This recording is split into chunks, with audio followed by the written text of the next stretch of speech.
I don't mind telling people that the last 6 months were the happiest period of my life. By far.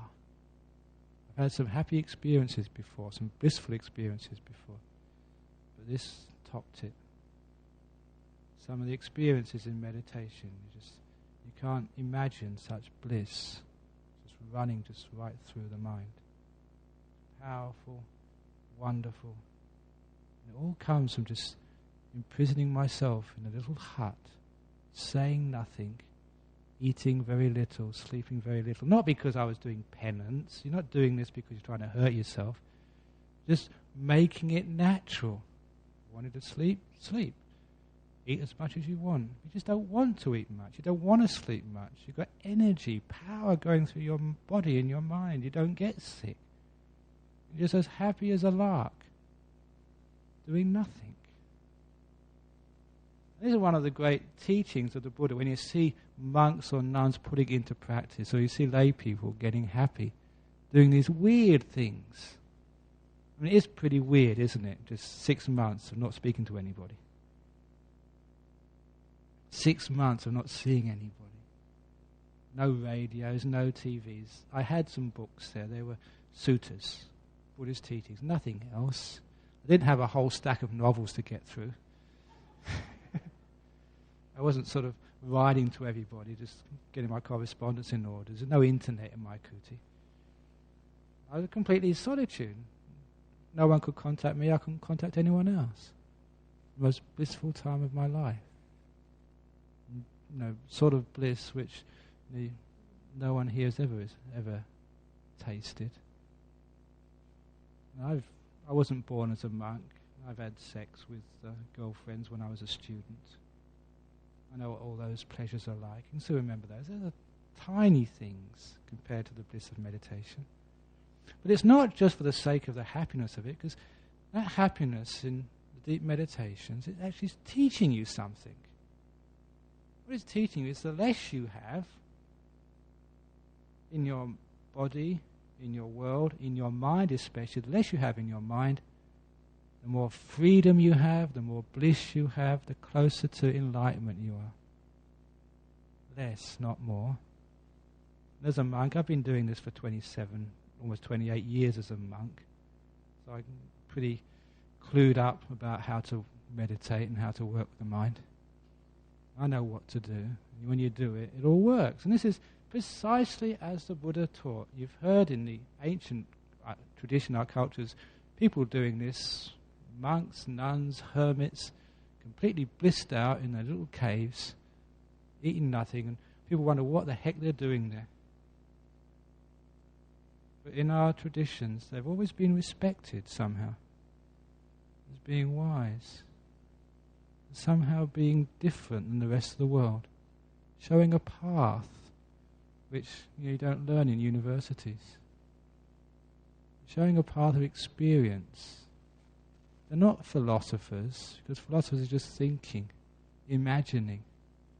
People can write an essay about enlightenment. They can start doing a thesis on the jhana meditations. What a waste of time that is. You can't know those things through words.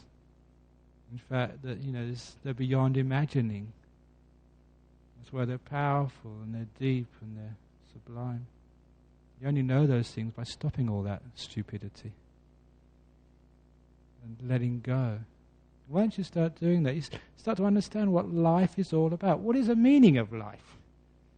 It's not accumulating. Life is about letting go. Unfortunately, in our world, in our culture, what we do most of the time, we accumulate things. Is it easy to accumulate things? How much does your house cost? How much suffering does that cost to get a house? Getting up in the morning, Monday, and going to work. I didn't go to work for 6 months. Didn't come to the Buddhist Society. Didn't teach the monks. Didn't do anything for 6 months. I didn't do anything to earn my happiness. That's why happiness came. It's going in the opposite direction. That takes courage to do that, or just understanding the path, understanding the way, for all the training and the great teachers I've had in my life. Once you start to do that, you start to re-experience what you read about in the books. You start to understand what religion is all about. Sometimes you look at newspapers and this scandal about religion and that scandal about religion. No one believes in religion, and people argue about religion, and people have wars about religion. That's not religion. Religion is what happens in your heart when you let go.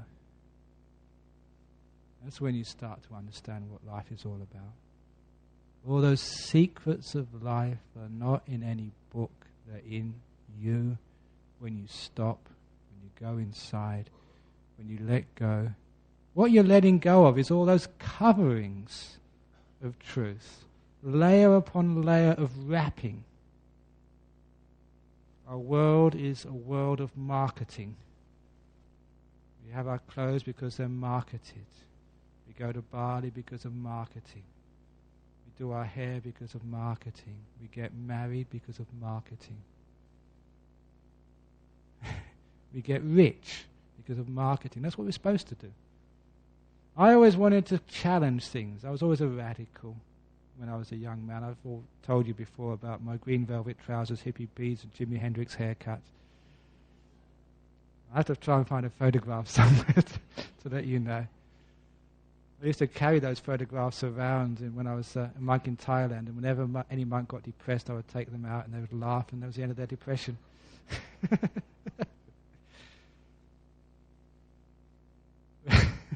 Going in the opposite direction to that, just giving up things. The more you give up, the more you have. The more happiness, the more bliss. So what we're teaching here, in this Buddhist center here, is just maybe you're not ready yet to give up completely, but once you start this is where it's going to lead. If not this lifetime, the next lifetime, you're going to start giving up more and more and more, getting more and more happiness, more and more bliss. And people are going to get surprised at you. Why are you so happy when you're so sick? Why are you so blissed out when you've got cancer and you're about to die? You just lost your husband. You just run away with your best friend. And you're just so happy that now your husband is even more happy with someone else. That's compassion. Don't you want your husband to be happy? He's more happy with your best friend, so you should be even happier. It's logical, isn't it? The same with your wife or your girlfriend. If they found someone better than you, then if you really love her, you really want her to be happy, oh, you should find someone better. Oh, I'm so happy, even happier with my best friend than with me. So you can see the difference between attachments and letting go. All the time you attach to something, it's like a person having a rucksack, a backpack on the back. Every time you attach to something, it's one more thing, one more rock in your backpack. Your partner in life, rock. You have kids, 3 or 4 rocks. You get a house, the whole house gets in your back. Have a body, that gets in there as well. That's why life is heavy. Of all the things you carry around. You do carry it around with you. You worry about your house. You come here, you worry, did I lock the door? Did I close the windows? Is there any burglars going to come? About your partner, doesn't matter how much you trust them, there's always a little bit. Perhaps they've been to the Buddhist society and they've heard Ajahn Brahm speak, and now I'm going to go out with my best friend. There's always that little bit of doubt there, isn't there? With the best relationships in partners, you carry them around. Your kids, how much do you worry about your children?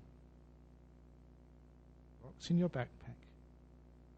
Your finances, your health, your mind. Do you worry about your mind?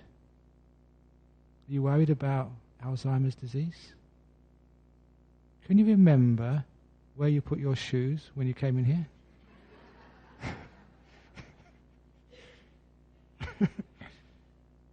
happening.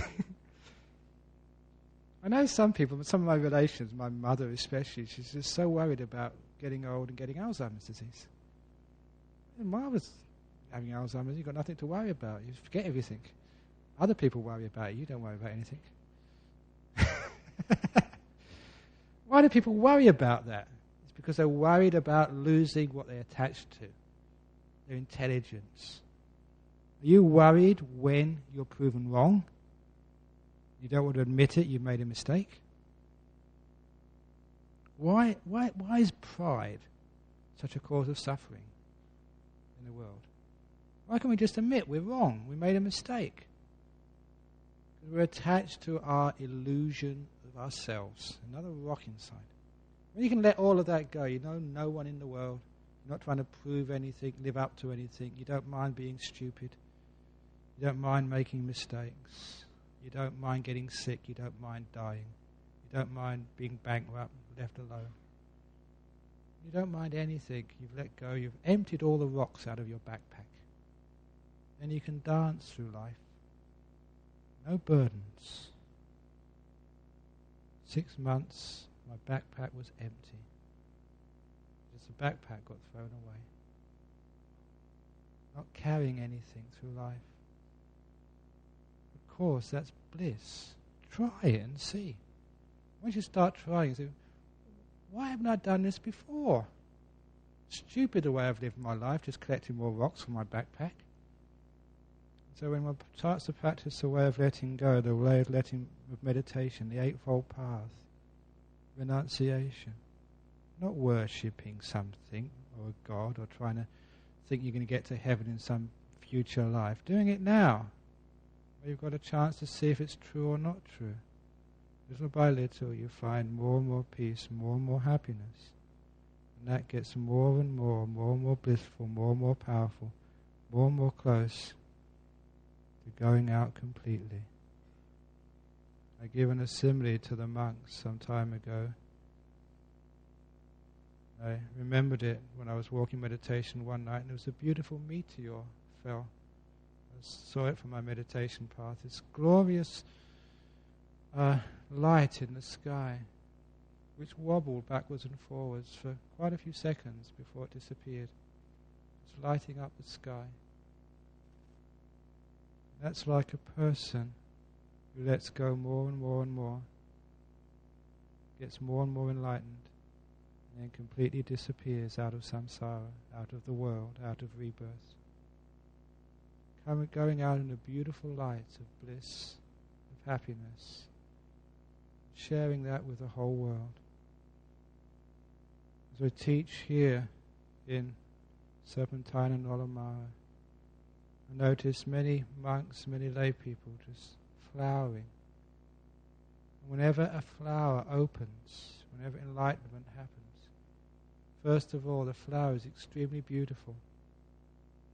The joy of these experiences is something to behold, like a beautiful flower, but also the fragrance is felt as power throughout the whole area.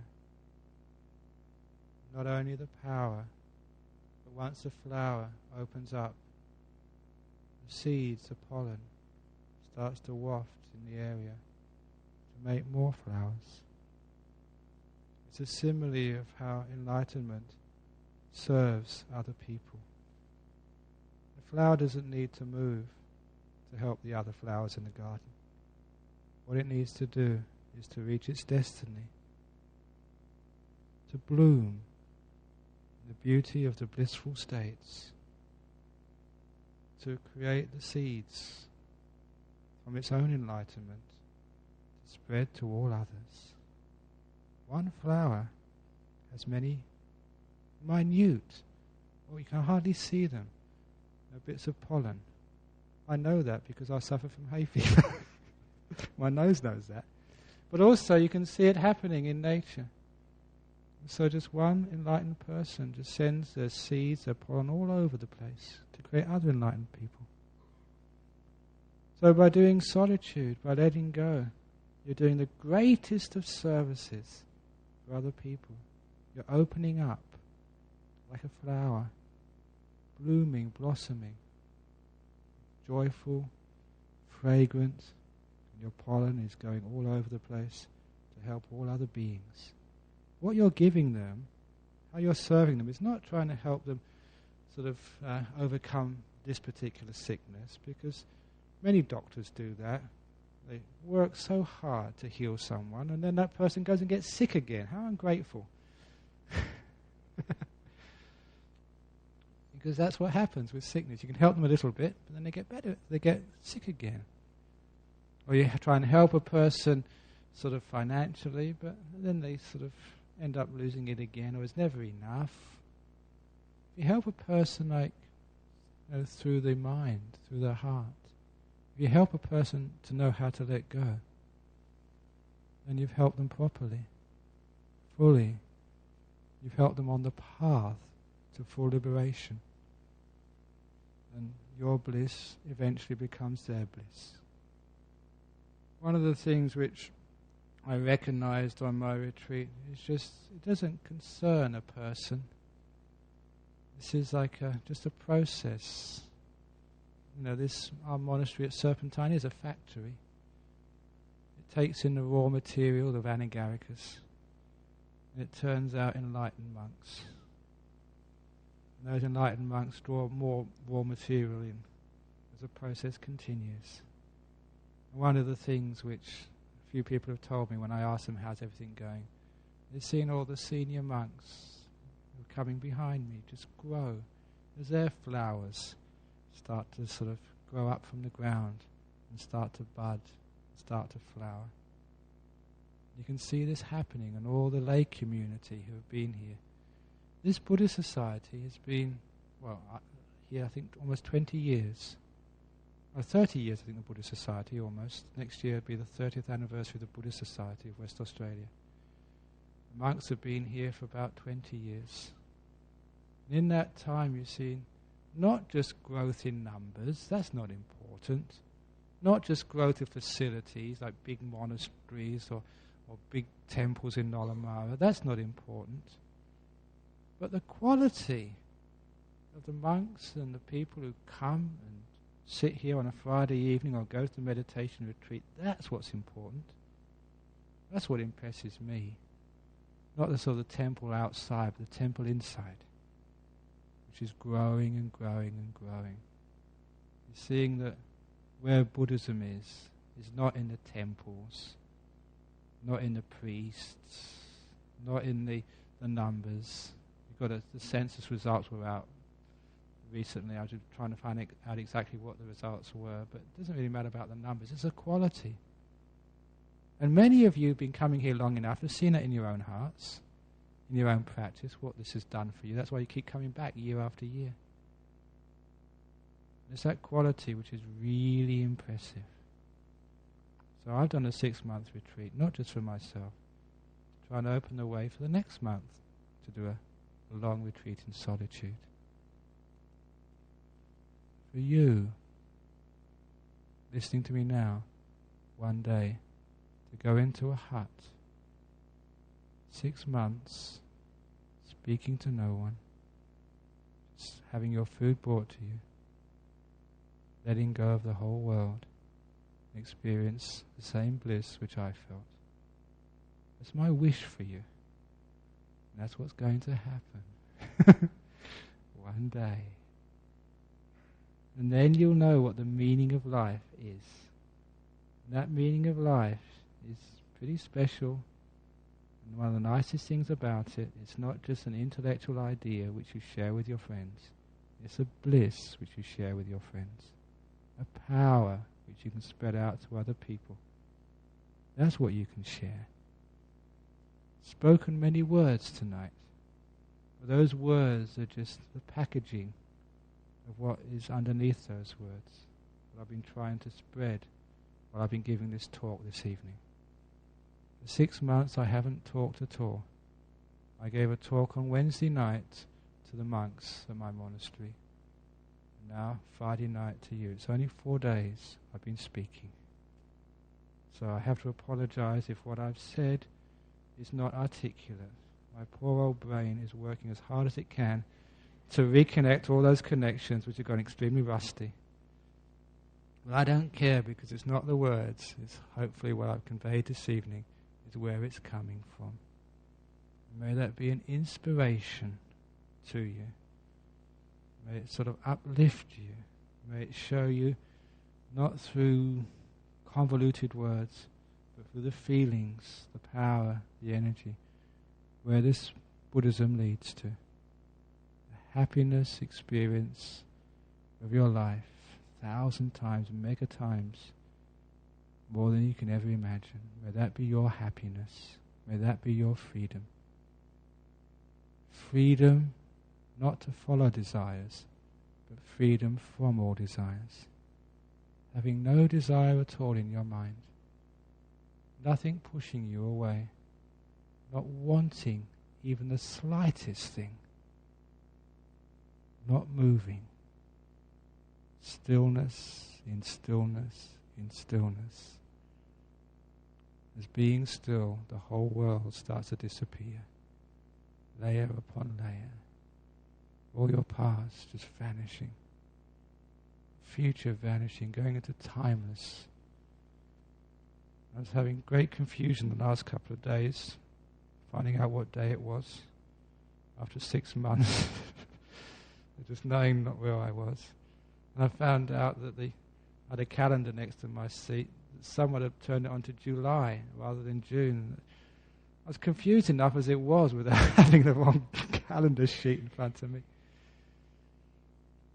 Just letting go of all time, seeing all that vanish into timelessness, into ownerlessness. I had nothing in the whole world. I had no friends, no family, no other monks. One of the monks I saw put food in my bowl. He was actually, I told him, it's Venerable Abhaya. He's a Sri Lankan monk. I couldn't really see the features of any monk, so I was too far away, but being a Sri Lankan monk, he was dark-skinned. So I was a dark-skinned monk, so I know him. I couldn't think of his name. I was very proud of that. I'd let go so much I couldn't. I told him that, and he sort of scowled at me. I apologized afterwards, and he laughed because he realized what I was doing. All those perceptions go. He's a great friend. I ordained him as a monk only a few years ago, and forget everything. And you let go of all these past perceptions and all these memories. You have so much freedom. You let go of your body. I was saying I had very good health, but I did have some back pain towards the end of my retreat, simply because I was sitting for so many long periods. It's interesting, somebody asked me just afterwards in Serpentine, said, did the days drag by? Just were you bored?